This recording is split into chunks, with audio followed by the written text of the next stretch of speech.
Yeah. Okay, looks like it was locked in. Even though we did not get the sound. Well, the self counter pick for T1 think about it. No. Then they FAKER turn not in away. position, not going to be able to get down here and contest as they have been.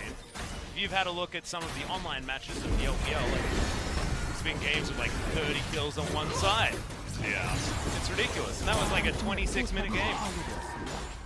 They have all the fun over there, don't they? Of course, it was a 26-minute game. Yeah, something like that. It was just an absolute stomp. 21 is what I saw.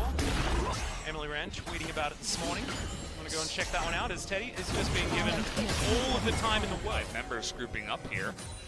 Looking for a pick. Yeah, Dreadline is going to land. The ultimate to come through from Irove as he turns up. Can the rest of Griffin actually get in here as Alt has to stopwatch? Does effort in order to get himself out of there as FAKER. He's dived in, found Irove, down to 300 health. Yukal with the body block as effort tries to get in here. World Ender from Sword, able to get, they want to be able to help this one because so far there is no heal deny on this Griffin squad. And the Mountain Drake is going to be picked up. Yukal in the wrong place this time. First blood goes to Teddy, 8 more kills to go. Was able to roll it into so many objectives early on. Yep. And the enemy team, even though they had Ezreal Yumi, wasn't really able to come back from there. But in this case, T1 are actually going to lead the Cloud Drake. Yep, and they are going to siege this one up first as Trouble Bubble goes wide, and the tower is just going to get those Raptors. They're really alluring. I know for the Cloud Drake fight, and they push them out of lane. T1 getting little wins everywhere, except in the bottom lane. I suppose Sword was able to take down that turret for the side of Griffin, but FAKER will be able to answer here. LeBlanc also loves Cloud Drake, like a lot, because getting that ult's a bit of an LS, right? Yeah, I'm doing a little bit of Valdanalist definitely getting that work done. As Irove going to try and prove you right, but the Cosmic Radiance does come down. Fate's Call going to help out, but it's not really doing enough just yet. Sword coming in for the flank, but he's going to be really late. The turn is so comfortable for T1, as now Cuz buying time with his stopwatch. There's the redemption. The wish comes down as well as Sword has to flash to get out. FAKER over the side, doesn't land the chain, but the Dragon will try and kill Sword for him. Oh, effort! Beautiful flash to get forward as FAKER locks down the kill. Now Irove in trouble. Just a simple Q is going to do it there as FAKER connects the chains to Tarzan. Has to Ragnarok, second kill for Teddy out of those 9 that we're looking for, and I have a feeling that's going to be the second of this team fight as well. Teddy locks down 3 for this game, only 6 more to go as Viper. He is certainly in the sights of Teddy for that 4th option. Now FAKER locks him down with the chain, and that is a waste of a stopwatch, my dude. All too easy. Ace comes in, it's a big. I told you so. Yeah, he did. It was just a great performance out of FAKER throughout this fight. He was so mobile, just all over the enemy team. He started in the back line, and then he circled all the way around. He joined up towards the end to get back onto Sword. A lot of, soft punches thrown early. Stopwatch again, great item. Keeps both of them alive. And then Soraka says, hello, I don't care about your decreased healing. I'm going to keep Cuz alive anyway. FAKER's able to get back here, as I mentioned, be mobile on the Sword. Effort sees it, and then the double distortion on 2 people. Easy double kill here for FAKER. And from there, it's just 5v3, and not much that Griffin can do, as they tried to get the picks, but when you're up against multiple stopwatches in Soraka, and you're behind in the game, it's not going to work. And now that LeBlanc, that was terrorizing your team, is 2-0-2. Teddy is 4-0-2, which is 700 gold bounty. Maximum gold bounty. This game is over. The Ardent Sensor, which would have just buffed Teddy to unbelievable levels, but now going to be able to augment his team. You saw it actually work out very well in that last team fight, as there's the Fate's Call. Griffin going for the desperation engage, but Irove is just going to get obliterated. He's going to buy a little bit of time there as now FAKER looking for the backline, and Teddy eviscerates good old Tarek, and now Sword does 0 damage. Double kill so far. We're getting very close to those 1,000 kills for Teddy. 3 more. Cuz will be able to throw that down. 2 Triple kill. But Teddy is, if he gets the penta right here, that's his 1,000th kill. But FAKER says nope. And he's going to be able to grab Viper there. Denied as 7-0-2 for Teddy. Takes down turrets, takes down inhibitors. And as the Valdanalist said, this will be the game-ending push for T1. Absolute destruction. But honestly, Griffin didn't really do anything to stop what was going on here. These 2 kills are Teddy's 1,000 kills right now as Tarzan gets the chains connected. Teddy grabs it. One more will be 1,000 kills. Get off that fountain, Iroh. Get in the fountain. What are you doing? Oh no. 999 for Teddy, but still a brilliant performance from him. As Gangplank is going to be taken away. This is a pick that LS has talked about a lot. The gang's still up in this game. It feels like so much has happened that I almost assumed that they should have been down by now, but a lot of that gold is going to go into Viper before they fall down and deny a lot of these creeps away from the sword by the looks of things, as T1 will be able to answer the outer turret falling on the bottom side. I really hope that Teddy is here for when this turret falls down, because he would really like the local gold, and he does get it there, as you can see. Started. Well, teleport available for sword.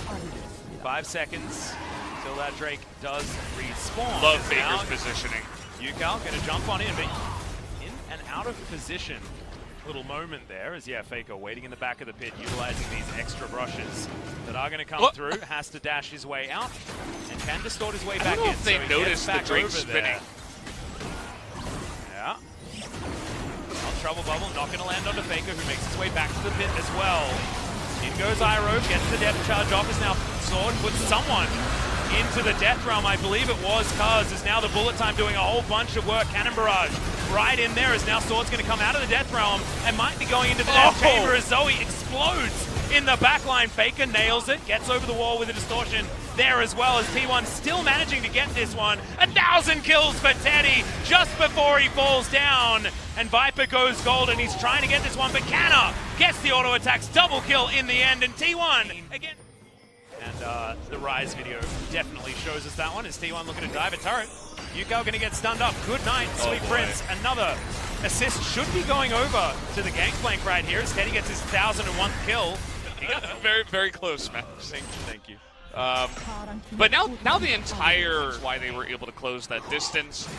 Fabulous and fast, as Sword has to flash to get out of the way of FAKER, but I don't think it's going to be enough. The Ignite comes in. Obliterate is named incorrectly there, as there's the Cannon Barrage. It'll lock it down. We're going to this like an alley-oop, a snipe from downtown. And just like that, the entire feeling of the game is until Ocean Soul is available for Griffin. And that could change things here for Griffin. Well, Tarzan is going to get obliterated. FAKER grabs it with the distortion. Now Iroh trying to run away. Gargoyle Stone Plate keeping him alive for a while. Now Effort gets himself the Radiance, and oh no, Iroh didn't want to jump back in there as the bullet time tears him apart. Now Sword puts Teddy in the Death Realm, but I don't know who necessarily wins this fight. Sword does, by the looks of things. Death Grasp grabs the double kill for the Mordekaiser. Is now Canna. He's going to finish that one off. Griffin do find themselves. They're not going to use it just yet. It's going to be a 50-50. There's no Death Realm. Cuz needs to be able to lock this one down. He gets it. And now he has to run away. The teleport to come forward is the Gangplank, doing so much work with that Cannon Barrage. But Viper still chasing after Effort. The Ren damage is very high. FAKER as well trying to get in there. Bubble lands onto the LeBlanc, and it is going to be the Pierce that locks down the kill. It's a really scary moment. Now FAKER's going to put Sword on a leash.